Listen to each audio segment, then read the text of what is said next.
عادل آباد کے مضافاتی علاقے موالا میں واقع مسجد سعاد کے خطیب ڈاکٹر عادل نے نماز جمعہ سے قبل اپنے شعلہ بیان خطاب میں اہم موضوعات پر روشنی ڈالی۔ مختلف خوبیوں اور کمالات کے حامل ڈاکٹر عادل نے اس موقع پر انسان کی فکر آخرت کی اہمیت کو اجاگر کیا اور بتایا کہ یہ فکر انسان کو دنیا میں اپنے اعمال کا حساب و کتاب یاد دلاتی ہے۔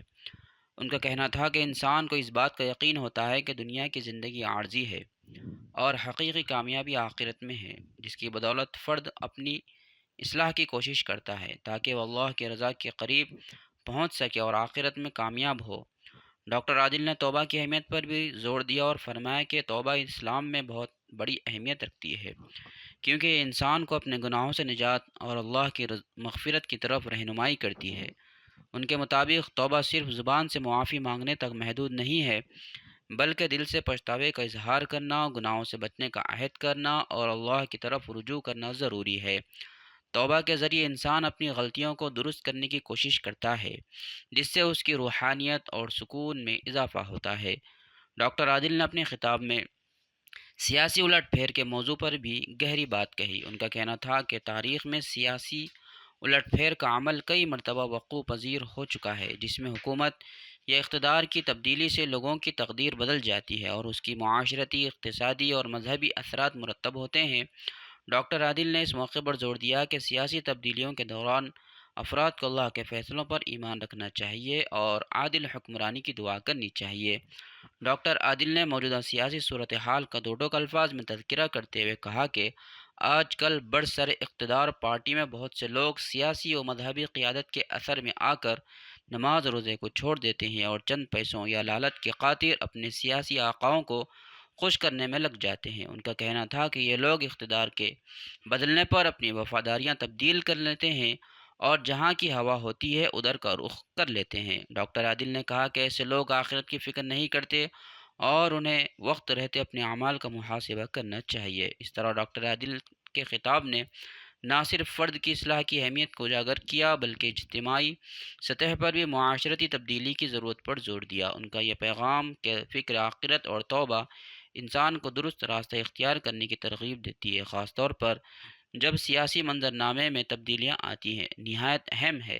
اس خطاب کے ذریعے ڈاکٹر عادل نے سیاسی رویوں کی اصلاح کی طرف توجہ دلائی اور عوام کو یاد دلایا کہ دنیا میں آنے والے سیاسی حالات محض عارضی ہے، لیکن آخرت کی کامیابی ہمیشہ مستقل رہتی ہے۔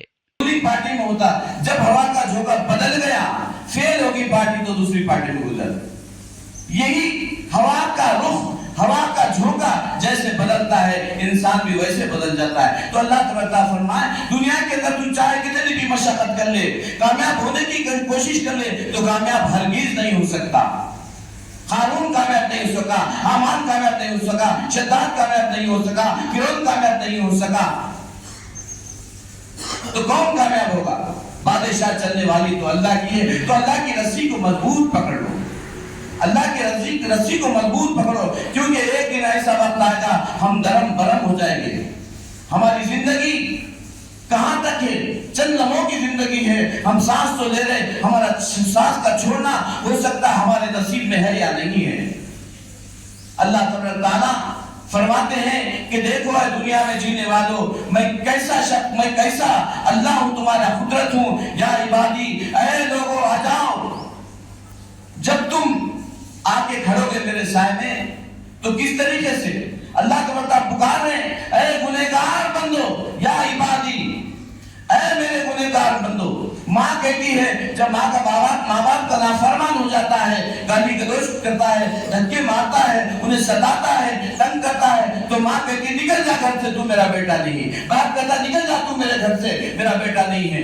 لیکن اتنے گناہ کرنے کے بعد، اتنے ادھر آسانی پہنچانے کے بعد اور اللہ کی نافرمانی کرنے کے بعد اللہ تعالیٰ پکارتا یا عبادی، اے میرے بندو۔ اور کس کو پکارا اللہ؟ اے میرے گنہگار بندو۔ اللہ تعالیٰ نیکوکاروں کو نہیں بلایا، اے میرے نیک بندے کہاں ہیں، اے میرے نمازی لوگ کہاں ہیں، اے میرے پرہیزگار کہاں ہیں، اے قرآن پڑھنے والے کہاں ہیں، اے روزہ رکھنے والے کہاں ہیں، اے حج کرنے والے کہاں ہیں؟ آؤ میرے بندو حج کرنے والے، آؤ جنت میں چلے جاؤ، آؤ روزہ رکھنے والے، آؤ جنت میں چلے جاؤ۔ ایسا نہیں پکارا اللہ تعالیٰ یا عبادی، اے میرے لوگوں، اے گنہگار بندے، اے میرے بندو آؤ۔ سارے گنہگاروں کو گزارا. کیسے گنہگار؟ شراب پیتے پیتے زندگی گزار دیا، ماں باپ کی نافرمانی کرتے کرتے زندگی گزار دیا، رشوت کھاتے کھاتے زندگی گزار دیا، حرام کے لقمے کھاتے کھاتے زندگی گزار دیا، زنا کرتے کرتے زندگی گزار دیا، اللہ کی نافرمانی میں زندگی گزار دیا. ایسے لوگوں کو اللہ تعالیٰ پکارتے ہیں، اے میرے بندو آ جاؤ. کس لیے آ جاؤ؟ جب تک تمہاری سانس چلی تمہارے لیے دروازے کھلا رکھا ہوں میں، توبہ کے دروازے کھلے رکھا ہوں میں. توبہ کر لو، مانگ لو میرے بندے، توبہ کر لو. اتنے گناہ کر میرے بندے، اتنے گناہ کر کہ زمین سے آسمان کی خلا بن دے.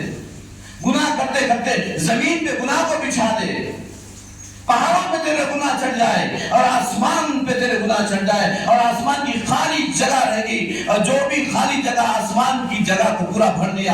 پھر بھی اللہ تعالیٰ فرماتے ہیں میرے بندے توبہ کر، اور ایسا توبہ کر کہ نماز پڑھنا مقصد نہیں، نماز پڑھنے کے بعد اللہ سے جو توبہ کرنا ہے، استغفار کرنا ہے، اللہ سے مانگنا ہے، تو ایسا نہیں ملے گی کہ اللہ مجھے جنت دے دے، اللہ مجھے مال و زر سے متع کر دے.